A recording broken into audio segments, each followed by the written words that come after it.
Buenos días, hoy martes 12 de noviembre del 2019, ante la presencia de los señores vocales de la Sala Especializada en Minería, Energía, Pesquería e Industria Manufacturera del Tribunal de Fiscalización Ambiental, conformado por los señores vocales Carla Lorena Pegorari Rodríguez, César Abraham Neira Cruzado, Marcos Martín Yuy Punin, Eber Eduardo Tazano Belouchaga, Mari Rojas Cuesta y Ricardo Hernán Iberico Barrera, damos inicio a la audiencia de informe oral correspondiente al procedimiento administrativo sancionador seguido en el expediente 2566-2018 OEFA de FAI-PAS. En mérito al recurso de apelación interpuesto por Petróleos del Perú, Petroperú, contra la resolución directoral 1060-2019 OEFA de FAI.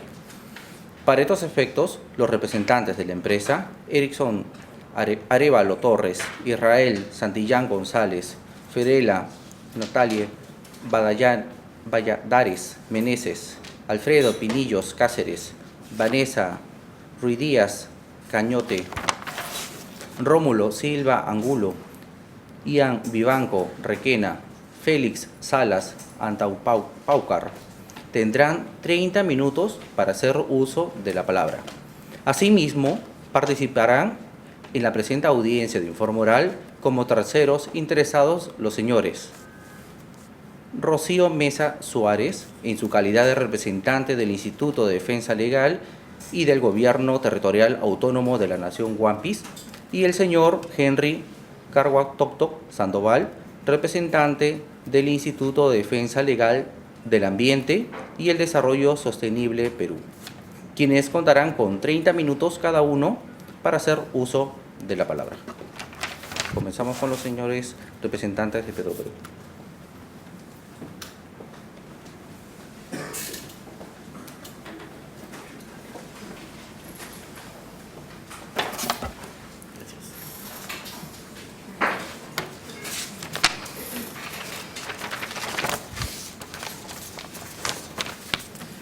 Muy buenos días, señores miembros del tribunal, asistentes todos. En principio, debo manifestar, conforme lo ha expresado el secretario, están considerando un tiempo de 30 minutos por cada parte. No consideramos proporcional nuestro tiempo otorgado y segundo, que en relación con los terceros interesados, el tiempo también consideramos exceso. Debería haber una proporcionalidad en valor al tiempo que nos dan. Sin perjuicio de ello, el día de hoy, Petroperú, en calidad de administrado, en el expediente 2566-2018, viene a fundamentar técnica y jurídicamente sus argumentos que han sido materia de impugnación y que es el motivo por el cual estamos acá. No sin antes comunicar o manifestar de que este tribunal es un tribunal de garantía administrativa y no solo está establecido, esto está establecido en las propias normas que ustedes tienen, ¿no? Se encuentra en el reglamento interno del Tribunal de Fiscalización Ambiental, que establece que este tribunal tiene como función principal el respeto al principio de legalidad y al debido procedimiento. Y menciono esto por lo siguiente, porque la exposición va a estar más que todo centralizada en acreditar la vulneración a estos principios.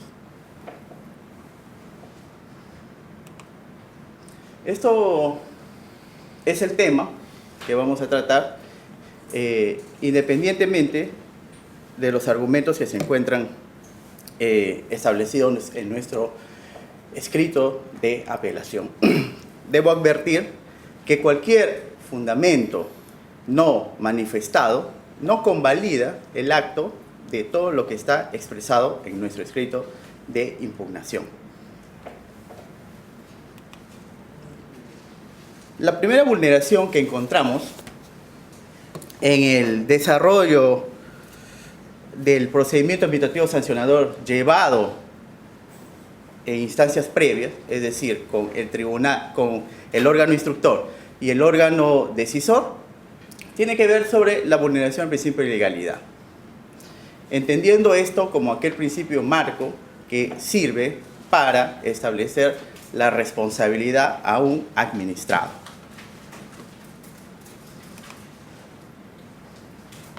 Vamos a dividir esta vulneración al principio de legalidad de tres maneras.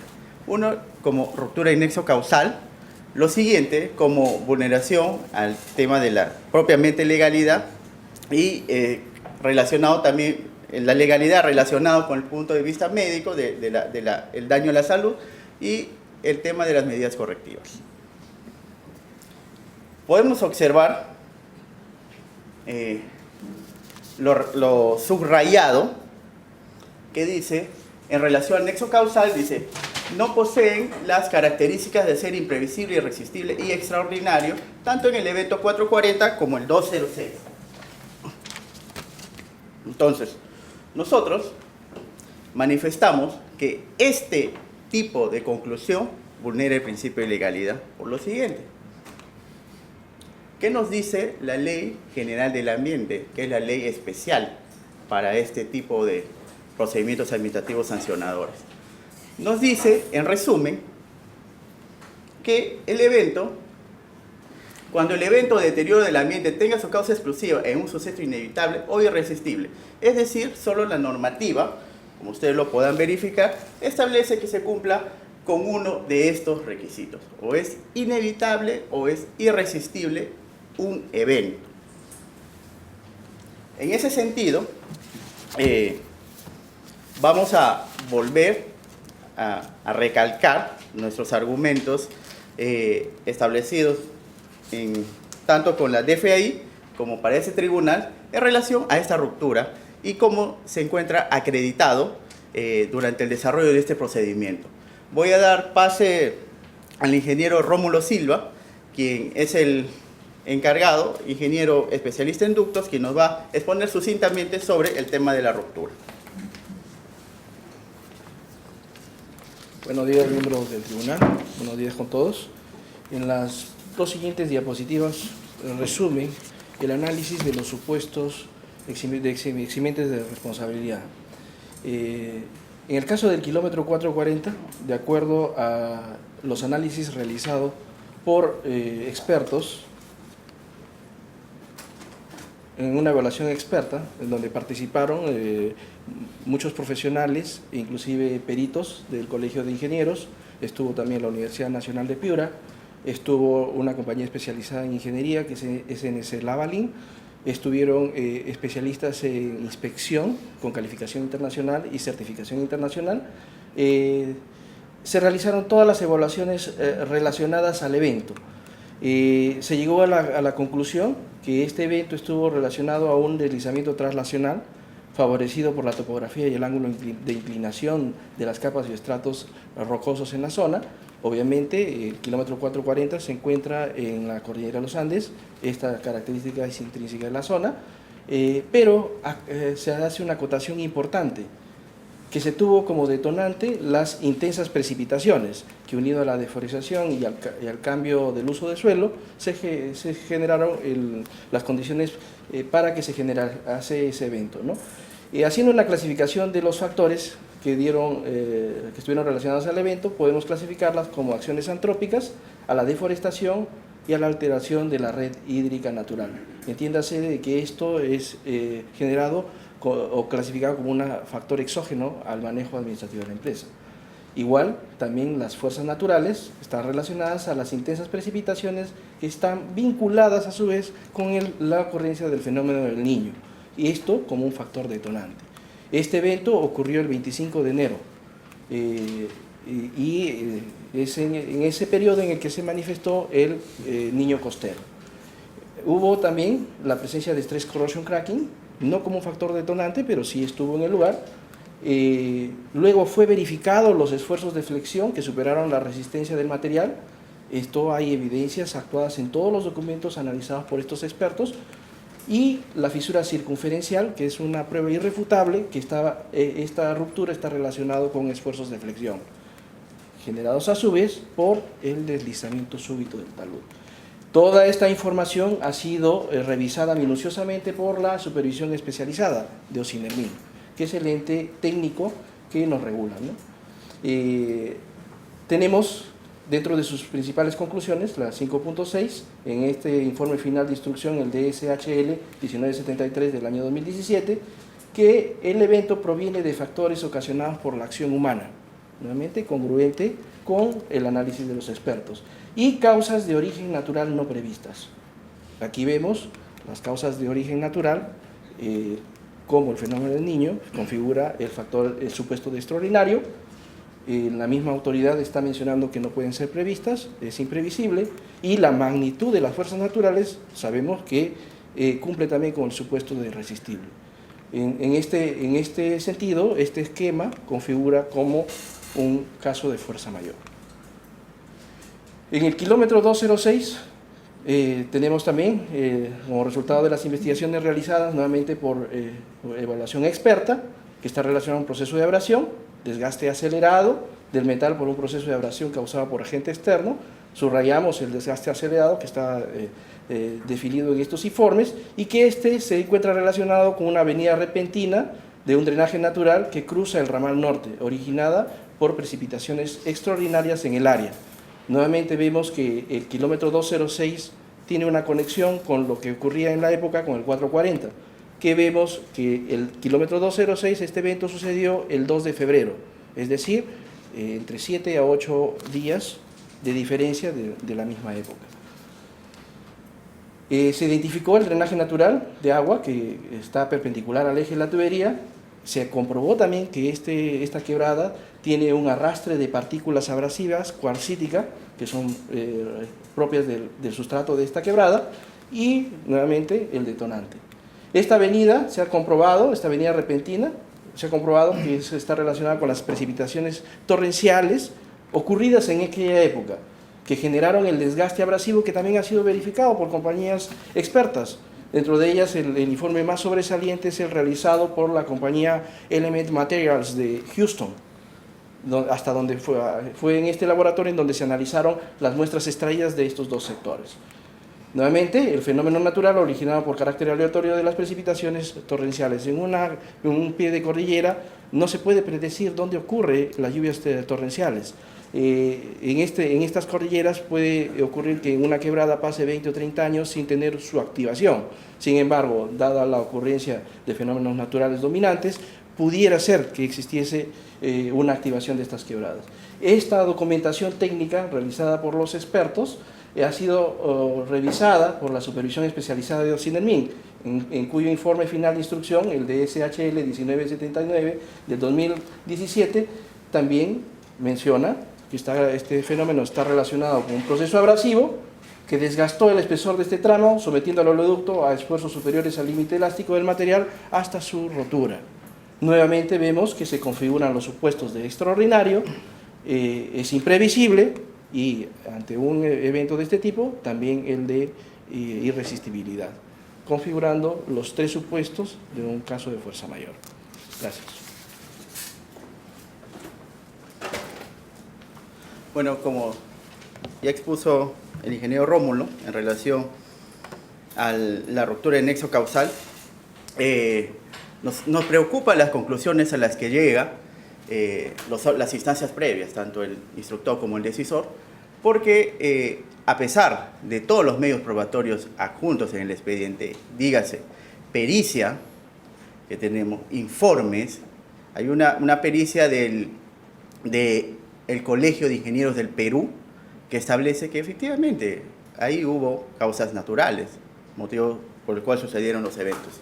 Igual tenemos un informe de parte y por una empresa especializada, la Balín, que también lo pueden adjuntar, lo pueden verificar en el expediente. Y como última parte, el tema de Ocinermin, o sea, un órgano también competente en materia de ducto, ha verificado y ha dicho que son causas naturales. Es decir, tenemos muchos medios probatorios y en el cual nosotros no hemos verificado técnicamente que nos hayan dejado sin efecto esto, o al menos hubiésemos esperado, teniendo un informe pericial, que se someta a debate pericial y se determine cuál pericia es la más conveniente. Eso no se ha realizado, por lo tanto, también hay una vulneración al debido procedimiento. Como siguiente punto, en relación a la vulneración al derecho al principio de legalidad, tenemos lo siguiente. en relación con el daño a la salud. Podemos observar lo que dice el órgano decisor dentro de sus fundamentos, ¿no? Todo relacionado al daño a la salud, daño real a la salud, daño de existencia de perjuicios a la salud, la acreditación del daño real a la salud, todo relacionado al daño a la salud. Muy bien. Retrocedo para ir a la ley 3230. La ley 3230 nos refiere, para que se haya iniciado este procedimiento administrativo sancionador, debió haberse tenido esto. Es decir, que la infracción que sea muy grave, que esta infracción grave, muy grave, genere un daño real y, asimismo dice, y muy grave a la vida y a la salud de las personas. Es decir, copulativamente nos establece varias hipótesis, varios requisitos, ¿no? La infracción grave, daño real a la salud y que este daño real a la salud sea un daño muy grave. De todos los fundamentos ustedes van a poder verificar que el daño muy grave a la salud es lo que decimos, es lo que hemos verificado que no está acreditado. En ese sentido, nos planteamos la interrogante, ¿no? Entonces, ¿qué podría tratar de, o qué puede decirse que se trate de un daño muy grave a la salud?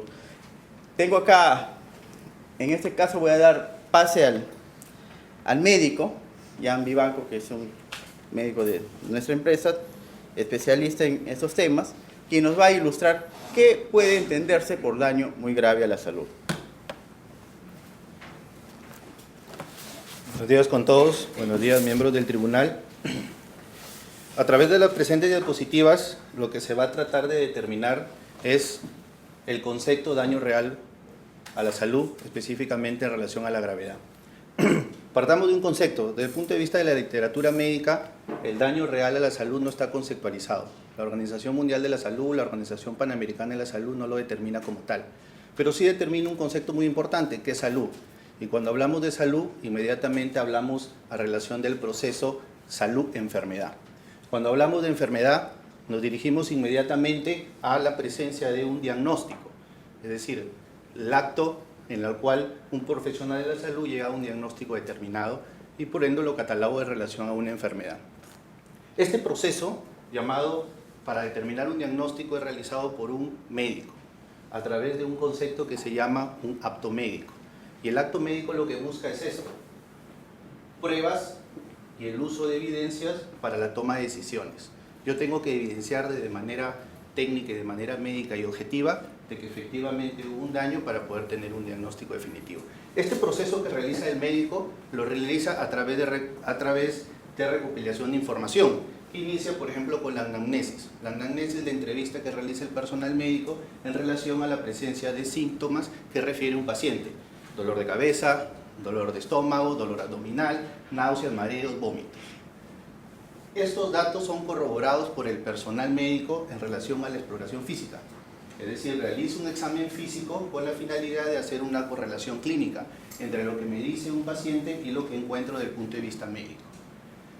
Igual, esto nos da lugar a que el médico pueda lanzar una presunción diagnóstica. Tiene una idea de un diagnóstico, pero necesita demostrarlo. Y eso lo demuestra a través de los exámenes de laboratorio. Los exámenes de laboratorio, actualmente la literatura médica identifica que un examen tiene que tener alto grado de sensibilidad y alto grado de especificidad. Es decir, que un examen me pueda demostrar o confirmar una enfermedad o me la pueda descartar una enfermedad. A eso en la literatura médica se le llama gold standard, o las pruebas diagnósticas. Ahora, los exámenes de laboratorio pueden ser examen de sangre, examen de orina, examen de heces, pruebas hormonales, etc. Complementado con exámenes de imágenes como radiografías, ecografías, etc. Cuando se quiere desde el punto de vista médico relacionar la exposición a una sustancia química específica, el campo de la medicina requiere las evaluaciones de los exámenes toxicológicos. Actualmente el término se recomienda que son marcadores biológicos de exposición a sustancias químicas. Todo este completo sistema de recopilación de información hace que el médico llegue a un diagnóstico que es confirmado a través de los exámenes de laboratorio. Pero no nos quedamos en el hecho de solamente llegar a un tipo de un diagnóstico, sino nos sirve para poder determinar alguna de las causas de este diagnóstico, con la finalidad de que el médico pueda hacer actividades preventivas en relación y evitar que otras personas tengan el mismo problema de salud. Y asimismo también enfoca para darle un tratamiento a ese diagnóstico y poder ver el pronóstico, es decir, cómo se comporta esa enfermedad en el transcurso del tiempo. Todo este proceso complejo de salud y enfermedad lo realiza el médico y es un acto individualizado en el cual yo determino un diagnóstico específico para un paciente. Ahora, cuando el médico, a través de la evidencia médica, evalúa diferentes casos o se presentan diferentes casos y se quiere determinar cuál es la causa de todos esos diagnósticos o de todos esos problemas de salud en un área determinada, la literatura científica obliga de que se tengan que realizar estudios de investigación. Estudios de investigación que den el nexo causal y determinar la relación entre un factor de riesgo y un diagnóstico definitivo. ¿Por qué es importante todo este preámbulo? Porque OEFA pretende, a través de los hallazgos recopilados como cefalea, prurito, dolor abdominal, determinar y cuantificar un daño grave para la salud. Por favor, ¿podría acercarse el micrófono? El micrófono está en... Correcto. Entonces, les decía que OEFA trata, a través de los hallazgos como cefalea, prurito, dolor abdominal, cuantificar y darle un daño a la salud. Cuando la evidencia médica científica exige cumplir con todo este procedimiento y OEFA, a través de la obtención de hallazgos como dolor de cabeza, dolor abdominal, prurito, se queda simplemente en el concepto de información, de la anamnesis, de la presencia de síntomas. Por lo tanto, no termina todo este proceso, tanto diagnóstico y mucho menos estudios de investigación para ver el tema del nexo causal. Ahora, hay otro término que se establece, que es el concepto de daño grave o daño muy grave a la salud. Desde el punto de vista médico, los exámenes de laboratorio nos sirven para un concepto, para determinar valores de normalidad. Si yo tengo un examen auxiliar y tengo un valor de normalidad, todo lo que está en los extremos está normal y lo puedo cuantificar. La gravedad está en relación a un daño inminente a la muerte o una enfermedad terminal en relación a la gravedad. Para citarles un ejemplo, cuando se habla, por ejemplo, de un diagnóstico médico, que es la anemia se basa en síntomas, como por ejemplo dolor abdominal, dolor de cabeza, mareos, pero también en signos, como palidez marcada en piel y mucosas. Esta correlación clínica el médico la tiene que corroborar a través de un examen de laboratorio, que en este caso se llama hemoglobina. La Organización Mundial de la Salud determina y gradúa los niveles de anemia en relación a la disminución de los niveles de hemoglobina. Tanto así que, por ejemplo, determina que un nivel de hemoglobina entre 10 a 13 puede ser denominado un nivel de hemoglobina leve, anemia moderada, cuando la hemoglobina está entre 8 y 8.9, y ustedes vean que aquí aparece un concepto como gravedad. La gravedad en relación a la anemia está en relación a un valor cuantitativo. Por lo tanto, y no expresa la literatura médica, es muy poco los conceptos que determinen el daño muy grave a la salud. Señor doctor médico, solamente quedan 6 minutos para los 30 minutos que tienen para la exposición. Lo aviso a fin de Sí, que no se preocupe. pueda ajustar su- Ok, muchas gracias. Entonces, para concluir, OEFA pretende que con los datos de anamnesis llegar a una conclusión de daño a la salud y con datos no cuantificados darle la gravedad específicamente a la salud. Muchas gracias.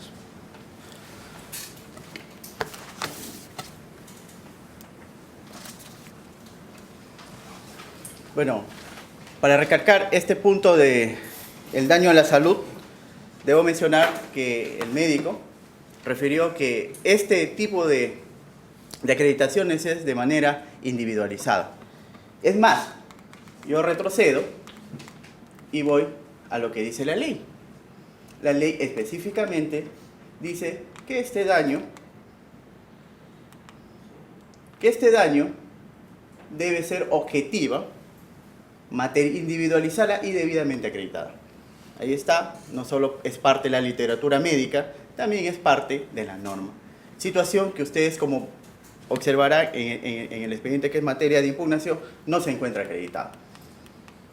Por otro lado, en relación al principio de legalidad, consideramos que se ha vulnerado con el dictado de las medidas correctivas. ¿Por qué? Porque la ley del SINEFA en el artículo 22.1 prevé que éstas podrán ordenarse a fin de revertir o disminuir en lo posible el efecto nocivo de la conducta. Acá tienen a manera de ejemplo 3 de las medidas correctivas y de la razonabilidad, ¿no? Y de la fundamentación, no vemos que éstas tengan por fin revertir o disminuir. Ahora, en relación al principio de debido procedimiento, entendido esto como no solo la concatenación de actos formales a fin de llegar a un acto administrativo, sino como una garantía que tiene todo administrado, mencionamos lo siguiente: acreditamos cómo hemos sentido o sentimos o evidenciamos vulnerado nuestro derecho a la defensa desde el punto de vista del debido procedimiento. Ustedes podrán ver en el informe final de instrucción y en la resolución, dice: para la valoración económica del daño se utilizará el documento de trabajo elaborado por el OEFA denominado Valoración Económica de los Ecosistemas con Riesgo de Impacto del Perú. Asimismo, más adelante dice: el documento de trabajo se obtuvo el valor económico del sistema. ¿Cómo este tipo de conclusiones nos vulnera nuestro derecho a la defensa materializado a través del debido procedimiento? De dos maneras. En principio, debo manifestar que este informe nunca ha sido alcanzado a esta parte. Ustedes podrán ver desde nuestro escrito de descargo al IFI lo hemos solicitado, igual como es argumento de materia de impugnación. Entonces, al no tener este documento, yo no he podido verificar lo siguiente. En relación con la valoración, no he podido verificar si los números que están en este informe son los números que están en el informe económico que se ha realizado para fundamentar la sanción de multa. No he podido verificar. Podría haber un error material, pero es un error material que viendo la magnitud de la multa, es lógicamente atendible, ¿no?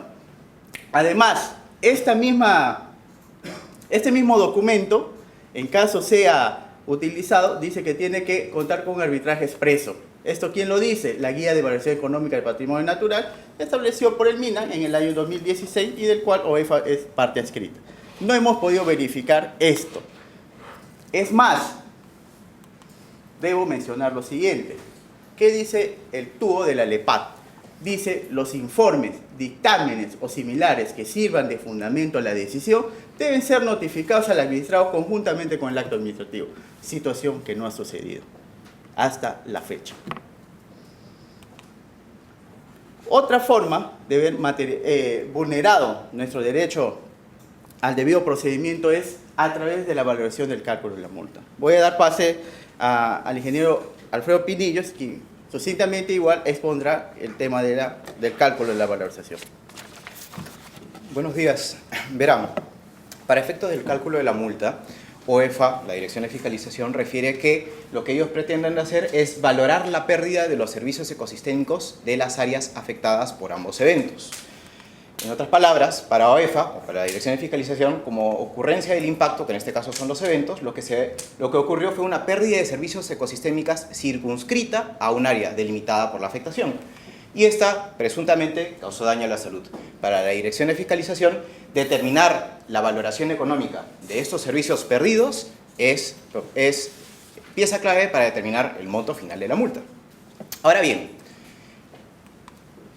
este es un ejercicio que no supone mayor esfuerzo, porque en los últimos casi 4 años, la Dirección de Supervisión, para el caso del 440, a través de 6 supervisiones, y para el caso del 206, a través de 9 supervisiones, basadas en diferentes monitoreos de flora, fauna, hidrobiología, suelos, sedimentos, entre otras, ha logrado delimitar a través de las actas, informes de supervisión, que incluso se encuentran mencionados en la resolución a través del cual se dictamina la imposición de la sanción, que para el caso del 440 el área afectada es de 4.2 hectáreas, mientras que para el caso del 206 es de 126 hectáreas, ¿no?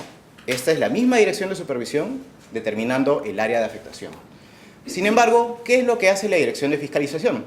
Para comenzar, desconoce el trabajo realizado en los últimos 4 años con la dirección de supervisión y lo que hace es asumir lo siguiente. Ok, si el 100% de la población del distrito de Imasa, para hacer un ejemplo, se ubica única y exclusivamente en uno de los ecosistemas que yo he identificado, que para el caso, por ejemplo, es Bosque Basimontano Yunga, entonces las áreas afectadas por ese evento es proporcional al porcentaje de población afectada, ¿no? Es decir, OEFA sustenta una multa de la magnitud que se está imponiendo a través de una regla de 3 simple, lo cual es equivocado porque, como ya hemos dicho, asume de que toda la población de los distritos donde ocurrieron de estos eventos se ubican única y exclusivamente en los ecosistemas que OEFA señala. Y segundo, porque en lugar de utilizar los medios probatorios que ha recolectado la Dirección de Supervisión en los últimos 4 años, decide desconocer eso y utilizar una regla de 3. Para que sea un poco más gráfico, les comento, bueno, acá están los eventos señalados con las áreas de afectación, pero creo que es un poco mejor visualizarlos así. Por ejemplo, acá está el área afectada determinada por la Dirección de Supervisión y esta es el área que la Dirección de Fiscalización refiere ha sido afectada. Como ustedes se van a dar cuenta, la diferencia es significativa, material. ¿Y por qué es esto importante? Porque el cálculo de la multa que estima la Dirección de Fiscalización es directamente proporcional a la magnitud de las áreas afectadas. Esto no lo dice Petroperú, esto lo dice la misma Dirección de Fiscalización cuando dice que lo que se busca es valorar la pérdida de los servicios ecosistémicos en las áreas afectadas. Nosotros le hemos cuestionado en el informe final de instrucción a la Dirección de Fiscalización el por qué no utiliza la información que ha sido recabada en los últimos años por la Dirección de Supervisión. Y lo que nos ha respondido es que no, porque esas áreas delimitadas por la Dirección de Supervisión pueden utilizarse únicamente para una compensación individual a los posesionarios o propietarios, lo cual llama poderosamente nuestra atención porque no teníamos conocimiento de lo que la Dirección de Supervisión hace es hacer peritaje sobre predios. Nosotros sabemos que OEFA, a través de su Dirección de Supervisión, lo que hace es hacer evaluaciones integrales en el bien jurídico ambiente. No solo eso, habiendo determinado la discrepancia material que existe en el número de hectáreas afectadas, sobre las cuales se va a valorizar la multa, pasamos a analizar el método de valorización. Existen muchos métodos, no es objeto de esta presentación mencionar todos, pero muchos de ellos, o la gran mayoría de ellos, se basan a través de la obtención de información primaria, en campo. Sin embargo, OEFA ha decidido utilizar el método de transferencia de beneficios, que es, de toda la amplia gama de métodos, el que tiene mayor incertidumbre asociada. No lo dice Petroperú, lo dice la misma guía de valorización del MINAM. Cuando nosotros le hemos dicho a la Dirección de Fiscalización por qué es que utilizas el método de valorización con mayor incertidumbre asociada, lo que nos han respondido es que sería un enorme reto y tomaría muchos recursos, lo cual llama nuevamente nuestra atención porque OEFA ha tenido 4 años y ha contado con recursos suficientes para desarrollar un total de 15 supervisiones en ambos eventos. Ahora, pasando ya al método de transferencia de beneficios, que consiste básicamente en utilizar datos e información de un estudio original, que es el que Erickson mencionó, que es el estudio de valorización económica de los ecosistemas, una primera aproximación, ¿no? Y llevarlos al sitio de estudio. Pero no se trata de hacer un copy-paste, porque si no, como lo dice la misma guía de valorización, habría demasiados sesgos asociados. Lo que se tiene que hacer es, primero, verificar que las condiciones para la transferencia, condiciones geográficas y socioeconómicas, son similares, y segundo, hay que aplicar factores de ajuste. Estos son requerimientos dados por el MINAM para poder aplicar este método. Y en segundo lugar, la misma guía señala que para poder utilizar un estudio base, primero este tiene que haber sido sometido a un proceso de arbitraje expreso, entendido como la evaluación a través de un jurado especializado. Acto que no ha podido Petroperú ser evidenciado. ¿Y por qué es importante? Porque como lo dicen varios autores, incluyendo el mismo MINAM, la transferencia de beneficios solo puede ser tan exacta o tan precisa como el estudio de origen. Entonces, los llamo a la reflexión. ¿Qué capacidad tiene Petroperú de ejercer debidamente su derecho a la defensa si no ha podido ver el informe sobre el cual se sustentan los montos de valor por hectárea que OEFA refiere. Son aplicables para cada uno de los ecosistemas afectados. Entonces, como les habíamos dicho, este estudio base, que no ha sido incorporado en el expediente, y Petroperú en el informe final de instrucción le señaló a la Dirección de Fiscalización que no tenía a la vista ese informe, y lo que la Dirección de Fiscalización dijo que se trata de información pública. Entonces, lo que nosotros mencionamos es, si lo que la Dirección de Fiscalización se ha remitido a hacer es a simplemente copiar información de papers para estimar o utilizar un valor de afectación, entonces eso significa que ni siquiera se ha dado el trabajo, probablemente, de aplicar los factores de ajuste que requiere MINAM, que requiere la guía de valorización del MINAM, o comparar si las condiciones del desarrollo del estudio base son similares a las del área de estudio. Nuevamente, Petroperú no ha podido verificar todo lo que estamos mencionando porque no hemos tenido a la vista este informe de valorización. Y finalmente, como les habíamos mencionado, no hemos logrado evidenciar, al no tener acceso a este documento, de que este haya sido aprobado o pasado por un arbitraje expreso, como lo requiere la guía de valorización del MINAM. El tiempo ha concluido, señores. Señora Presidenta, usted está verificando que estamos siendo lo más objetivos y precisos posible, y a pesar de eso nos falta 3 puntos más tratar, que es reforma en peor, imparcialidad y la inmediatez. Por lo tanto, acudo nuevamente a su presidencia a fin de que nos extienda el tiempo. Le voy a dar un plazo de 5 minutos. Consideramos no que... quiere tomar el plazo de 5 minutos, entonces podemos concluir. O sea, vaya Sí. exponiendo y vamos bien. Muy bien, muy bien. Por favor. Sí, en relación al principio de reforma en peor, debo mencionar lo siguiente. Este procedimiento, el actual procedimiento tiene un antecedente, que es el expediente 126-2016 y el actual, el 2566. ¿Cómo se vulnera esta garantía que ha sido reconocida, que está reconocida por el Tribunal Constitucional? Se nos vulnera de la siguiente manera. Cuando en un primer caso se nos resuelve sancionar con 12.000 UIT y no imponer medidas correctivas. Y ahora, a raíz de que Petroperú impugna esta decisión, tenemos esto, configurándose de esa manera la reforma en peor. No voy a ahondar en definiciones de cómo se materializa más esta garantía por motivo de tiempo. Ahora, finalmente, antepenúltimamente tenemos el principio de imparcialidad. Este principio es otra de las garantías que no solo está reconocida en la ley, sino tiene un marco constitucional, incluso internacional. El Tribunal Constitucional, en una sentencia de amparo, ha reconocido esta teoría de la apariencia y formulada por el Tribunal Europeo de Derechos Humanos.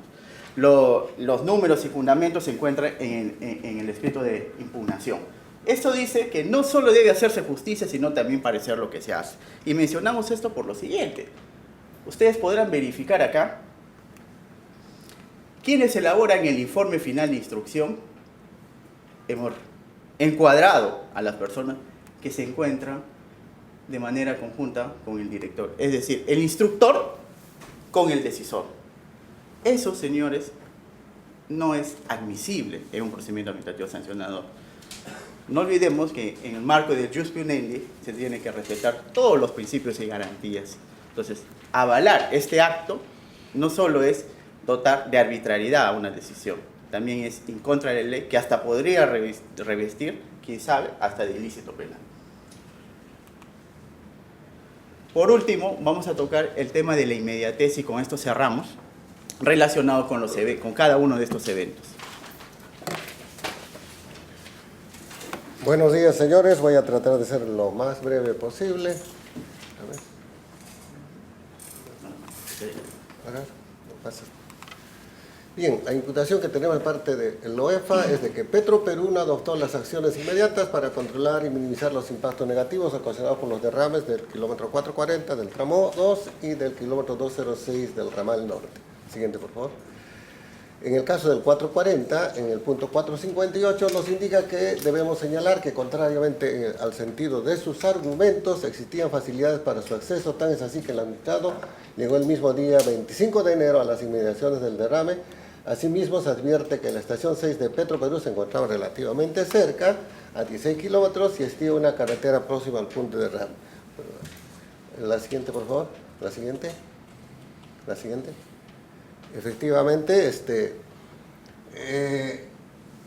al punto de derrame, efectivamente está la carretera a la que hace mención. A este lado la estación 6 es efectivamente relativamente cerca al punto, a la estación 7 al lado oeste, pero el punto de ruptura no está en la carretera.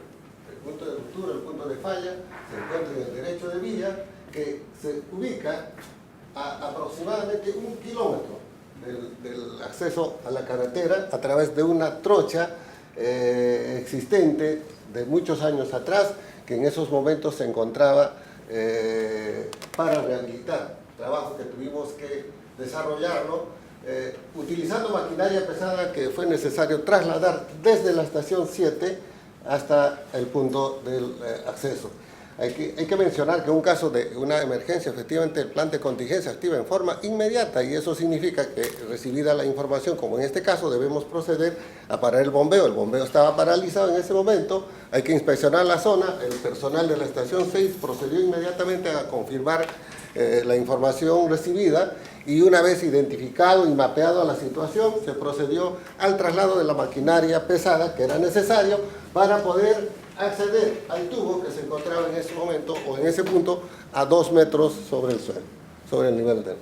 Y en el caso del kilómetro 206, quiero reforzar el punto respecto al punto 505, en el cual dice que Petroperú, sin embargo, el administrador esperó más de 24 horas para activar el plan de contingencia con el patrullaje a la zona del evento, y en el punto 505 nos señala que en consecuencia, considerando que Petroperú no ha presentado medios probatorios que demuestren que el 2 de febrero activó el plan de contingencia, efectuó patrullajes a la tubería, y que en los reportes preliminar y final de emergencia ambiental declaró que dicho plan recién se aplicó el día 3, con la movilización de las cuadrillas desde la estación 5, se advierte que el administrado no actuó de manera inmediata.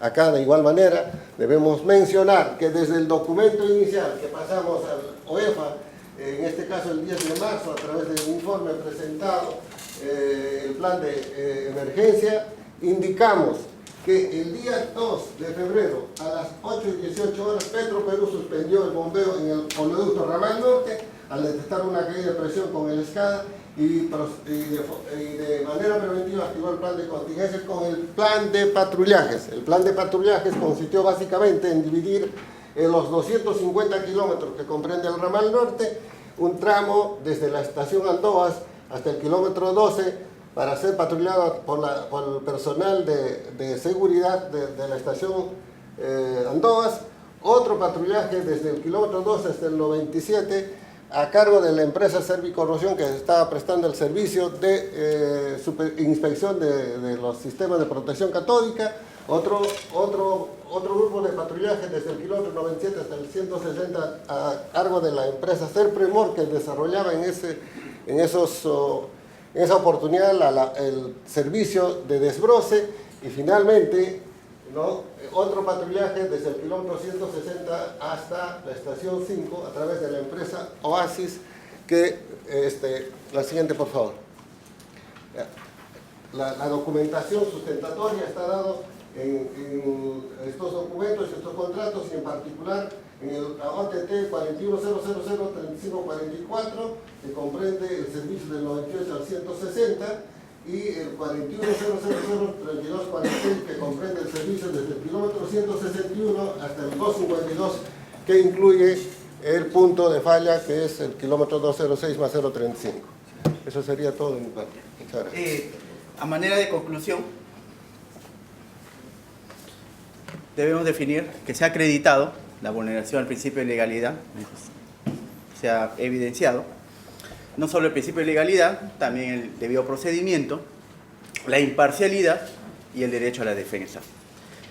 Tenemos la confianza que este tribunal enmendará los errores que ha cometido las instancias previas a fin de que se garantice el debido procedimiento administrativo sancionador. No debo volver a recalcar que cualquier argumento no expuesto por motivo de tiempo en esta exposición no queda convalidado, más si se tiene en nuestros descargos las respuestas a todas las imputaciones que nosotros queremos que no han sido correctamente valoradas. Sí. Pasamos a la estación de preguntas, si es que alguno de los señores vocales tuviera bien formular alguna. Por favor. Sí, un tema procesal. Ha señalado usted que no ha habido imparcialidad en la primera instancia porque en el informe oral estuvo presente el personal de instrucción. Sí. Pero la medida que ellos son, digámoslo así, que acusan, son fiscales, y entiendo que han repreguntado, ¿en qué medida que repregunten afecta el proceso? Eso no más bien ayudaría a que sea más clara los hechos que se están discutiendo. La repregunta, entiendo, visa de imparcialidad, afecta el proceso.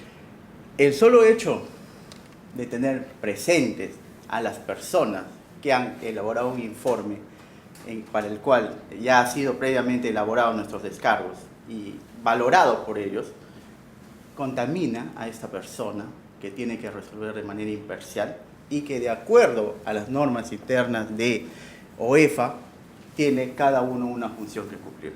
Esa presencia contamina y dota de legítimas preocupaciones como administrado a Petroperú de que tienen un fin perseguidor, tal como lo hemos manifestado desde el inicio. No hemos visto un fin garantista, hemos visto un fin perseguidor y acá se está materializando.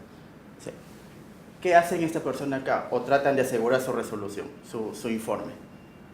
Esa es la respuesta que podría brindarle. Listo, perfecto. Más preguntas. Gracias. No hay preguntas. Muchas gracias.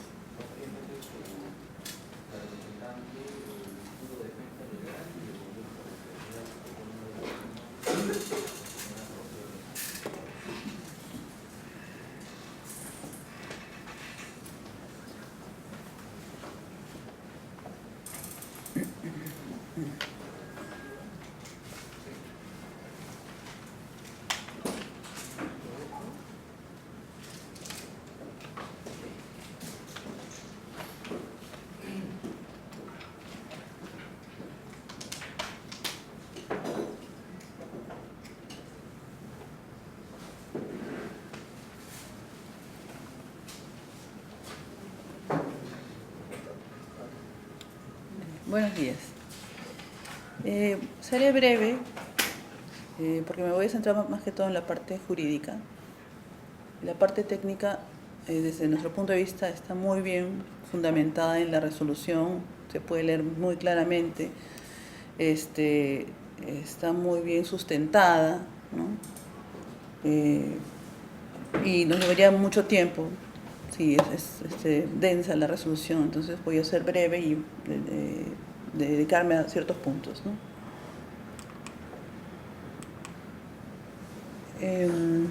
No sabe mucho.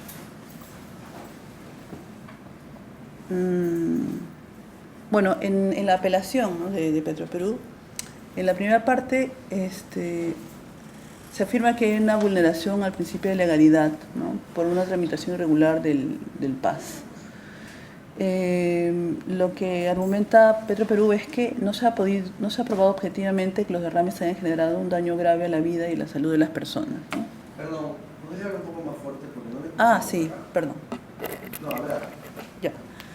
El argumento de Petroperú es que no se ha probado objetivamente que los derrames hayan generado un daño grave a la vida y a la salud, ¿no?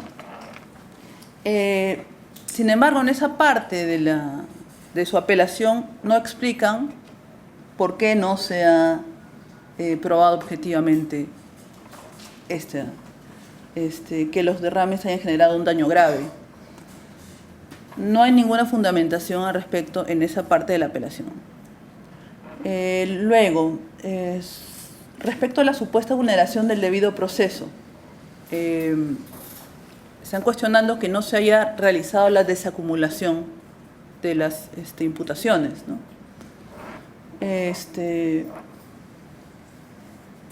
O sea, lo que se argumenta es que la resolución del Consejo Directivo 026 establece que si en un expediente se tramitan imputaciones diversas, se debe desacumular. Sin embargo, esta desacumulación podría originar una serie de problemas muy graves en el expediente y en el proceso. Primero, la más grave, creo que podría generarse resoluciones contradictorias, ¿no? Y tenemos que tener en cuenta que es el mismo administrado, la misma unidad fiscalizable, o sea, el oleoducto, y el mismo tipo de incumplimiento en líneas generales, ¿no? Incumplimiento del PAMA y la no adopción de medidas inmediatas para controlar los efectos de los derrames. Otro efecto negativo es que se vulnera el principio de celeridad, que es tan importante en el derecho administrativo, tanto así que, como saben, el PAS tiene un año más o menos para ser resuelto, y ya ocurrió en el PAS del 2016 que fue archivado después de casi 2 años de trabajo arduo de todas las partes. Se archivó, ¿no? Y esto implicó el problema de doble utilización de recursos, ¿no? Por duplicidad de acciones procesales. O sea, no solamente es el tema de la celeridad o de que pueda haber sentencias contradictorias, sino el tema de los recursos, ¿no? Tiempo, esfuerzos, dinero, que han sido bastante grandes, ¿no? Por lo tanto, esa desacumulación era evidentemente innecesaria. Y por último, no afecta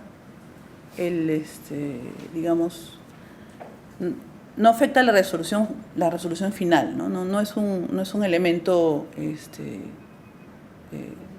demasiado importante, porque después de llevar el proceso, bueno, se llegan a conclusiones, ¿no? Que no se verían afectadas por una acumulación o desacumulación.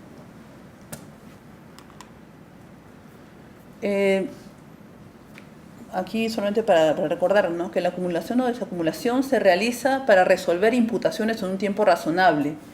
El principio de celeridad, ¿no? Evitar acciones procesales que dificulten su desenvolvimiento o constituyan meros formalismos a fin de alcanzar una decisión en tiempo razonable. Y esto tiene estrecha relación con el principio de impulso de oficio, ¿no?, por el cual la administración pública debe dirigir el procedimiento y ordenar la realización o práctica de actos que resulten más convenientes para el esclarecimiento y resolución de las cuestiones necesarias, ¿no? Por último, la desacumulación no ha vulnerado para nada el derecho de la legítima defensa de Petroperú, ¿no? Entonces no vemos ahí el problema. La apelación, bueno, el tema de la ruptura del nexo causal, ¿no? Petroperú dice que el evento de los derrames se debió a un proceso corrosivo externo que se aceleró debido a la falta... dice que fue por un evento externo, Petroperú, ¿no? Por ejemplo, en el caso del kilómetro 440, por las lluvias, ¿no?, y por el movimiento de tierra. Sin embargo, se ha acreditado que las lluvias en ese momento no fueron especialmente excesivas, ¿no?, considerando que estamos hablando de una zona de bosque húmedo, conociendo las condiciones climatológicas de la zona tan fuertes, ¿no? O sea, es la selva. No es Lima, no es Chimbote, es la selva. Pretender hacer un oleoducto de esa naturaleza y mantenerlo, pues, implica una serie de medidas de prevención que evidentemente no se han tomado, ¿no?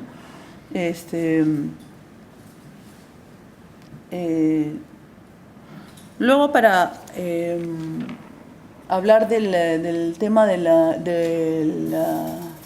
Reformatio Peius, ¿no?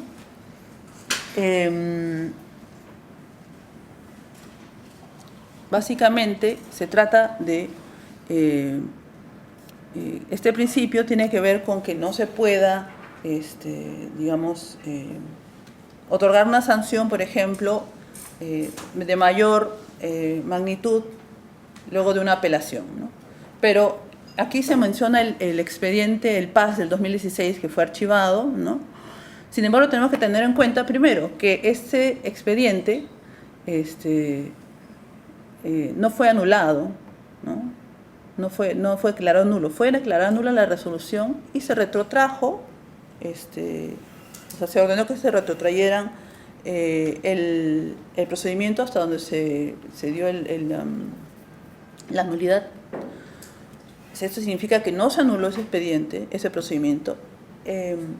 Y segundo, que el archivamiento de este expediente no tiene que ver con la presentación de una apelación de Petroperú, sino que se archivó por el paso del tiempo, ¿no? Porque excedió el plazo que tienen los procedimientos administrativos para resolverse.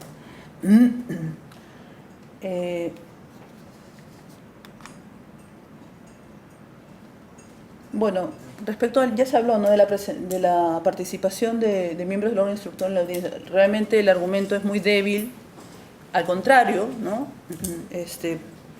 Me parece que eso aclara muchas cosas, ¿no? Que haya repreguntas, ¿no? Y no veo de qué manera se vulnera la legítima defensa allí. Sinceramente me parece un argumento, bueno, no sé. Respecto a los demás temas, que son básicamente ya más técnicos, como les decía, ¿no? No me voy a extender aquí, son muchos temas, ¿no? Ya están muy bien resueltos por la resolución. Está muy especificado, muy bien documentado, muy bien explicada la resolución. Por último, sí quisiera terminar recordando el principio de conservación del acto administrativo. La Ley de Procedimiento Administrativo General establece que cuando el vicio del acto administrativo, en caso que hubiera alguno, que no veo ninguno, pero bueno, cuando el vicio del acto administrativo por el incumplimiento a sus elementos de validez no sea trascendente, prevalece la conservación del acto, ¿no? No todos los casos en los que se advierta algún tipo de problema o de ausencia normativa debe declarar una nulidad. La nulidad es un caso excepcional en el derecho. Es un caso muy excepcional. Y hay maneras de subsanar, ¿no?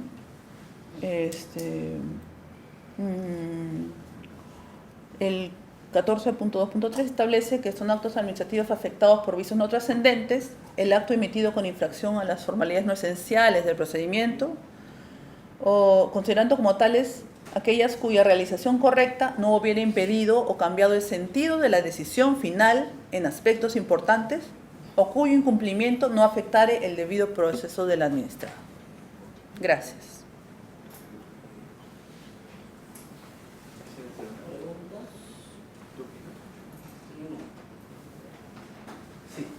Señora Presidenta, me gustaría hacer una duda. Ustedes no pueden hacer preguntas.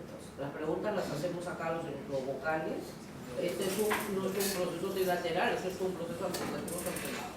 Efectivamente, lo que... Por favor, señor administrador, Bueno, no que le se damos deje uso de la constancia que palabra. no estoy haciendo uso de una defensa eficaz, de defensa, derecho a la defensa. Bueno, quedará constancia en la grabación. Y sírvase, por favor, limitarse al uso de la palabra cuando se le otorga.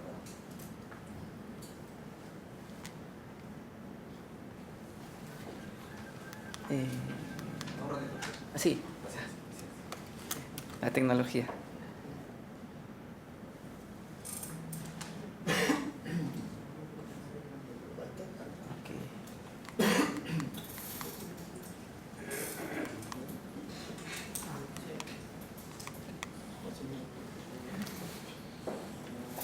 Muy buenos días. El Instituto de Defensa Legal del Ambiente y Desarrollo Sostenible va a hacer un sucinto informe oral sobre las razones por las cuales se debe confirmar la resolución impugnada por Petroperú. En ese sentido, tenemos que dejar constancia y los antecedentes en los que se está dando lugar este procedimiento sancionador. El primer antecedente importante es el expediente 1306-2014 OEFA ADFSA Paz, que llamaremos el caso Cuninico, en el cual se acreditó que por falta de mantenimiento del oleoducto y además por la implementación tardía de su plan de contingencia, fue responsabilizado administrativamente Petroperú. Además, se ordenó que se establezcan canales de comunicación con las poblaciones indígenas afectadas. Esto es un hecho inobjetable, hecho que no fue impugnado por Petroperú y que nosotros sostenemos que también debe considerarse como un antecedente importante. No solo este es un caso relevante, vinculado al presente procedimiento sancionador, también tenemos el caso de la resolución 172-2018-OEFA/TFA/SMPM, que este tribunal resolvió, donde se determinó responsabilidad administrativa de Petroperú por que incumplió con el compromiso establecido en su PAMA referido a la ejecución de inspecciones visuales sobre derecho de vía del oleoducto al haberse detectado en el kilómetro puntos suspensivos, impidiendo la inspección visual y el mantenimiento del mismo. ¿Esto cómo se relaciona al presente Paz? Lo que pasa es que estas infracciones, si no son similares, son idénticas a las que se han producido en este procedimiento que llamaremos, para fines didácticos, el caso de Chiriaco y Morona, donde se produjeron los derrames. ¿Sí? Son hechos inobjetables que nosotros queremos dejar constancia que se han producido. El otro hecho importante que se ha producido mientras se desarrollaba el procedimiento sancionador es que la Corte Interamericana de Derechos Humanos se ha pronunciado sobre las obligaciones que tienen todos los estados americanos sobre medio ambiente. Y es importante considerar esta opinión que es vinculante, que es la opinión consultiva OC-23/27, donde fundamentalmente se consagra la obligación de prevención por parte de los estados y por parte de los particulares. Especialmente, en este caso, teniendo en cuenta que la empresa es pública, esta opinión es realmente importante considerar. ¿Qué dice esta opinión al respecto? Dice que existe la obligación de los estados a usar todos los medios a su alcance con el fin de evitar que las actividades que se lleven a cabo en su jurisdicción no causen significativos daños al ambiente. Y la pregunta que hacemos nosotros en el presente Paz es, ¿efectivamente Petroperú hizo todo lo que estaba a su alcance para evitar las infracciones que son materia del presente Paz? Esta es la pregunta de fondo que debemos responder, porque la Corte Interamericana señala que hay que tomar medidas de prevención extremas cuando se refieren a potenciales daños graves al ambiente. Y en ese contexto dice, el tribunal, en este caso Corte Interamericana, ha resaltado que la obligación general de prevenir violaciones a derechos humanos es una obligación de medio comportamiento, no de resultado, por lo cual su incumplimiento no demuestra por el mero hecho de un derecho haya sido violado. En el mismo sentido, la obligación de prevención prevista por el derecho ambiental es una obligación de medios y no de resultado. ¿Qué quiere decir? Que cuando se discute una conducta que ha generado un daño al ambiente potencial o real, tiene que verificarse que la conducta desplegada por el administrado sea idónea para evitar la infracción, evitar el daño. Y aún no ocurriendo daño ambiental, esa conducta puede haber generado un daño potencial. Y ese daño potencial debe ser sancionado porque infringiría la obligación de prevención de daños ambientales. Esto es lo que señala la Corte Interamericana. Y no solo eso. También señala que existe la obligación del Estado peruano, en este caso, de supervisar y fiscalizar. Y en este caso, el OEFA ha cumplido con esa obligación a través de su dirección de supervisión y luego con su dirección de fiscalización y aplicación de incentivos. Es el cumplimiento de una obligación internacional lo que se está dando en el presente procedimiento administrativo sancionador.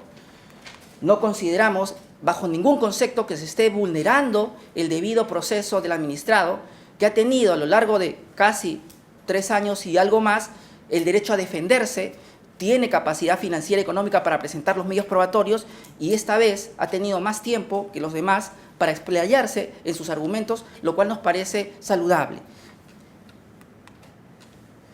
También la Corte Interamericana establece el deber de establecer un plan de contingencia. ¿Qué tiene que ver eso con el presente paz?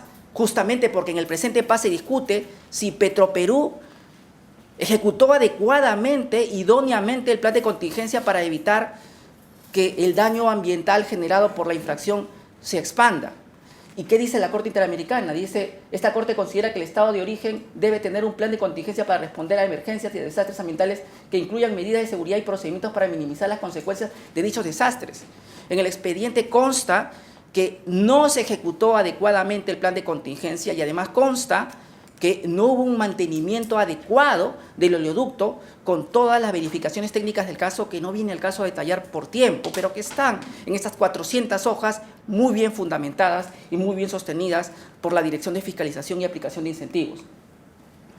También dice la Corte Interamericana, también dice que existe la obligación del Estado de mitigar, en caso de ocurrencias de un daño ambiental, los daños ocasionados.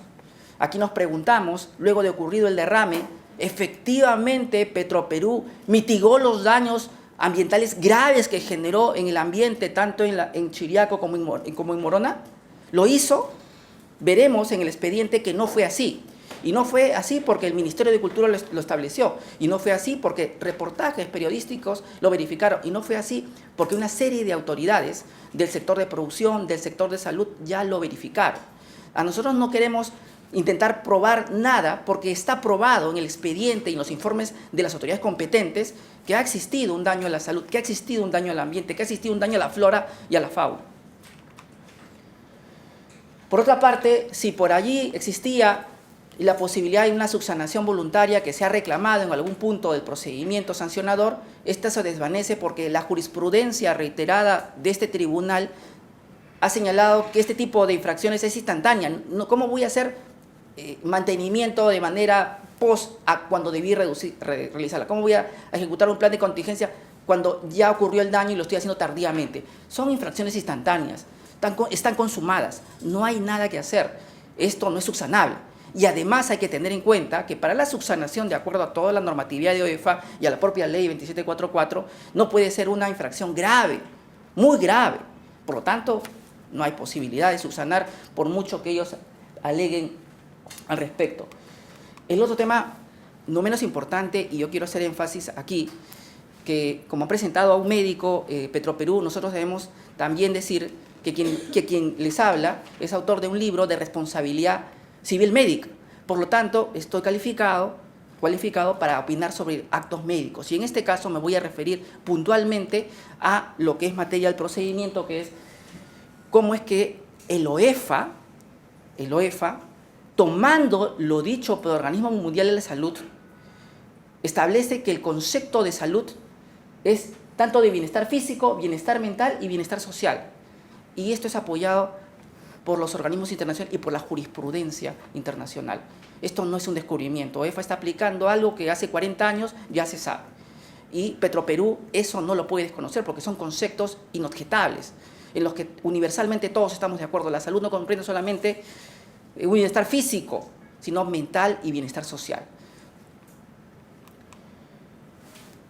En ese contexto llama poderosamente la atención y conduele mucho, y es muy doloroso ver las fotografías que aparecen en el expediente y que aparecen en la propia resolución, donde se deja constancia de manera evidente las afectaciones a menores de edad producto del derrame de petróleo. Esto no debió ocurrir si había un plan de contingencia que evitara que los menores se acercaran al hidrocarburo, que evitara que utilizaran esos mecanismos para poder remediarlo. Ya no importa si Petroperú los contrató o no los contrató, el hecho que se produjo porque no hubo un plan de contingencia para evitarlo. Aquí yo no estoy señalando que Petroperú contrató a los menores, lo que estoy señalando es que estos menores se contaminaron producto de las faltas de medidas de prevención que pueden existir cuando hay un derrame de petróleo. Era previsible. Cuando uno tiene un menor, un niño, un sobrino, sabe que los menores corren al río. ¿Y qué hacen? Nadan. Ellos no entienden que está contaminado, tienen escasa entendimiento de ello. Eso iba a ocurrir. ¿Había algo en el plan de contingencia que lo contuviera? Bueno, parece que no. ¿No se tomaron las medidas de prevención? Bueno, parece que no. Y las denuncias que aparecen en medios periodísticos son que se contrataba a menores. Esto solamente con fin de contextualizar, no con fin de imputar ninguna responsabilidad a Petroperú.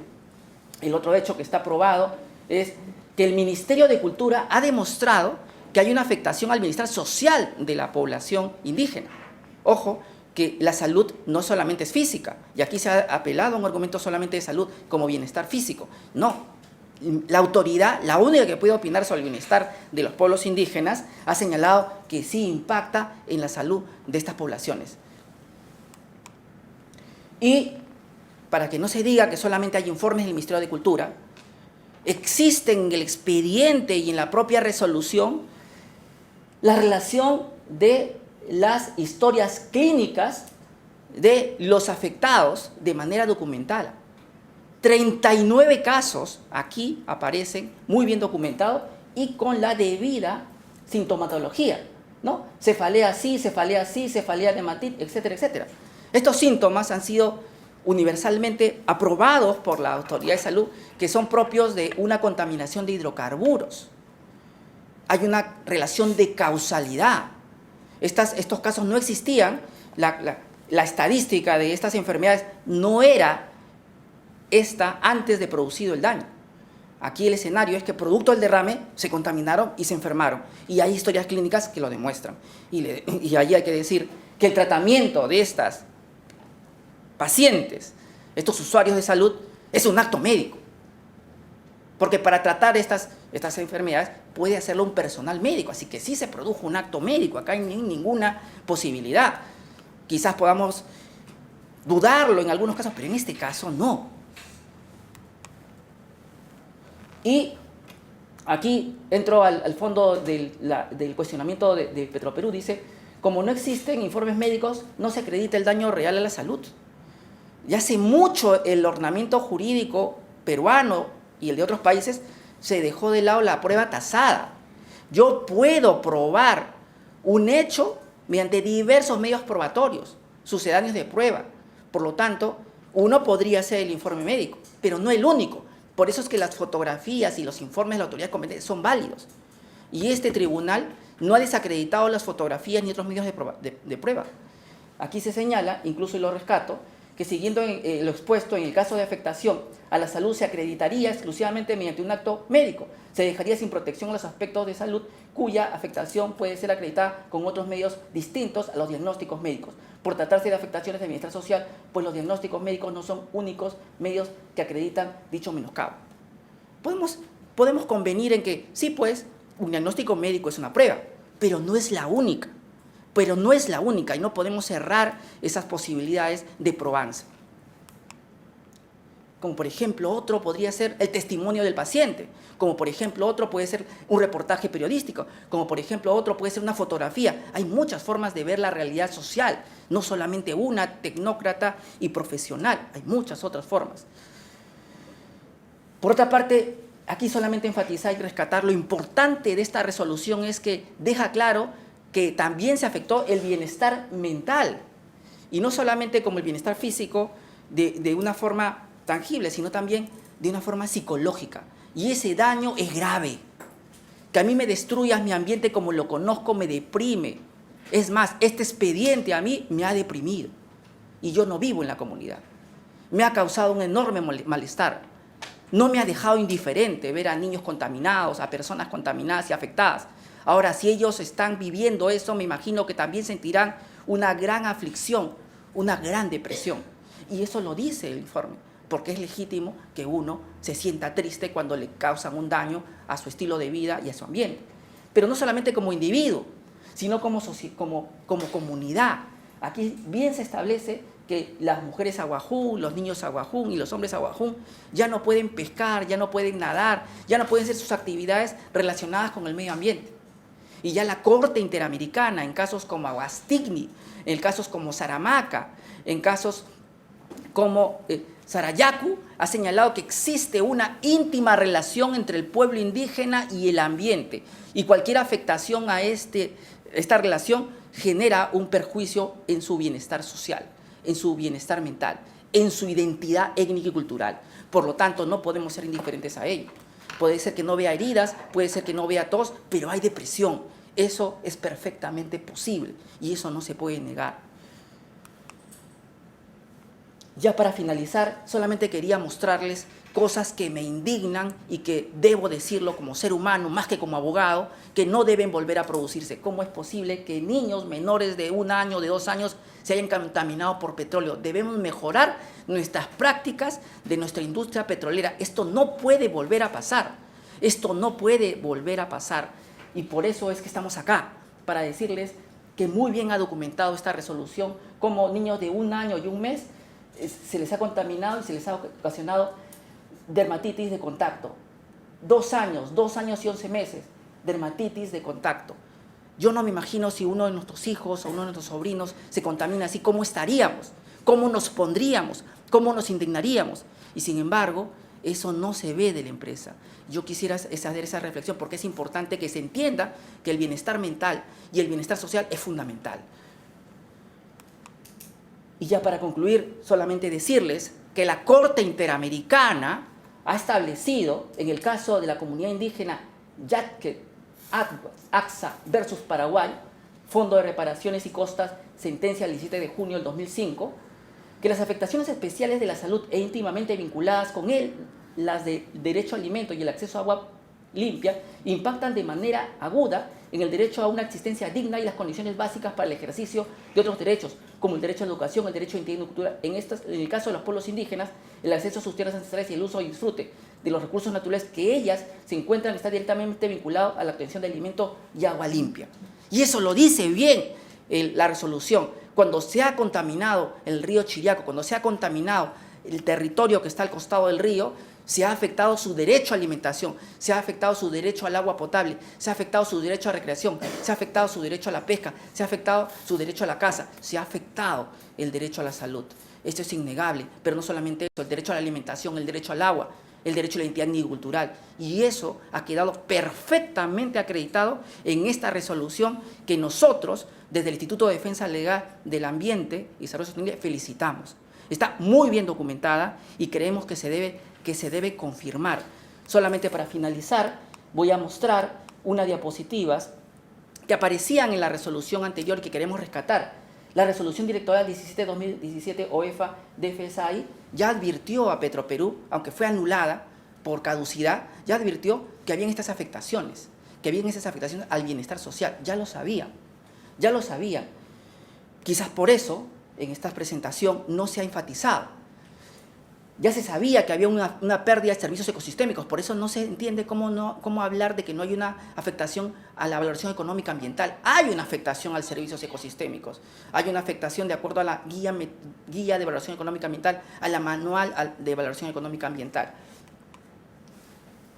Y, por último, yo quisiera solamente decir que en la resolución también se hace una mención al uso del agua que está relacionada especialmente a las labores que realizan las mujeres. Hay una afectación diferenciada a las mujeres indígenas que se afectaron porque los hombres fueron a ayudar a la remediación contratados por Petroperú. Y la resolución hace ese hincapié. Es interesante cómo una resolución de OEFA hace una diferencia entre las afectaciones a mujeres y a niños ocasionadas por el derrame.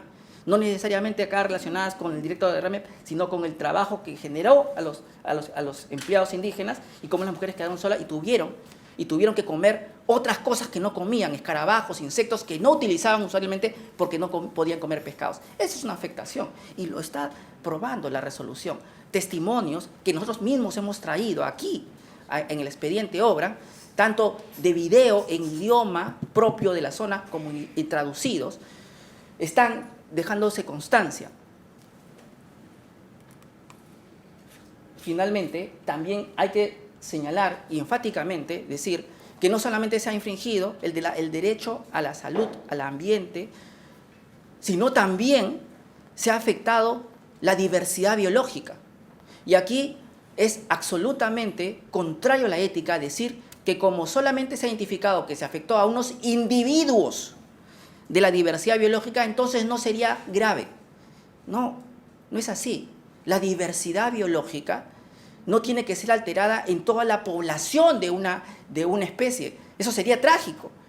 Ya tenemos que estar atentos cuando se alteran o cuando mueren individuos, porque es un indicador que tenemos que tener mayor cuidado a partir de la obligación de prevención. Por lo tanto, está acreditado plenamente el daño a la flora y fauna con la muerte o la enfermedad de especímenes. Aquí está. Entonces no hablemos de individuos y población como que tuvieran menor valor. Tienen igual valor. Éticamente tienen igual valor y no podemos desconocerlo. Y ya para finalizar, termino con como la resolución acaba. Aquí se señala que Petroperú deberá acreditar la ejecución de un plan de fortalecimiento de las comunidades para efectos de comunicarles qué pasó, cómo es que este derrame se produjo y qué medidas se están tomando. Esto es exactamente lo que se dictó como medida correctiva en Cuninico. Por lo tanto, hay una concordancia. Y en aquella ocasión, Petroperú no impugnó. Así que llama poderosamente la atención de que intenten apelar una medida correctiva que en su oportunidad no se apeló. Por otra parte, tenemos que Petroperú deberá actuar como medida correctiva, deberá actuar las inspecciones visuales del derecho de vía en el tramo que comprende el objeto de infracción. Esta es una medida correctiva que es idéntica en el propósito, en la finalidad, que la del caso San Pedro que expusimos en la segunda diapositiva. Con lo cual hay una concordancia entre la infracción y la medida correctiva. OEFA tiene absoluta coherencia cuando pide las medidas correctivas que se relacionan directamente a la infracción. Y por último, recordarles que la infracción más importante para nosotros es el incumplimiento con lo establecido con el PAMA al haberse detectado que no se realizó las acciones de mantenimiento en el oleoducto norperuano. En ambos casos de las infracciones acumuladas se detecta la falta de mantenimiento y la falta de implementación de medidas previstas en el plan de contingencias. Esto es lo mismo que ocurrió en Cuninico. Y entonces, para ser coherentes, para ser consecuentes, nosotros vamos a concluir señalando que el Tribunal de Fiscalización Ambiental debería confirmar esta resolución y Petroperú debería cumplir las medidas correctivas que aquí no se han cuestionado. Independientemente de eso, creemos firmemente que la valoración económica hecha y el cálculo de la multa es adecuada, pero no hemos decidido destinar esta parte de nuestro tiempo a esta exposición porque consideramos que los derechos fundamentales de la persona estaban en primer lugar. Muchas gracias